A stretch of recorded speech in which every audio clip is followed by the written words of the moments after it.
of gas are compressibility, diffusibility, low density. Low density is the ability of gases to easily rise. Example of low density is the smoke coming from the industrial exhaust and exits to the atmosphere. Another example is this helium balloon where the helium is lighter than air.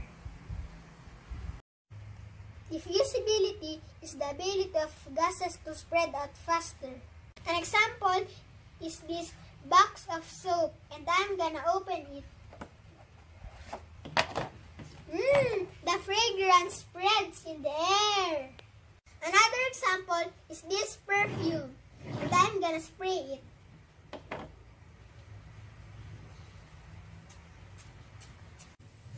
I can smell the fragrance because the molecules are diffused in the air. Compressibility is the property of gas molecules to be placed in a container and be compressed. An example is the air inside the barrel of this syringe.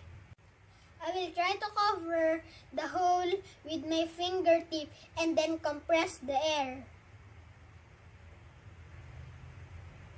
What if I fill up this balloon with so much air? Do you think gas molecules will be gone? Remember that gas molecules can be only compressed but not totally gone. When the pressure is too much and the container cannot hold anymore the amount of gas molecules, the container would explode.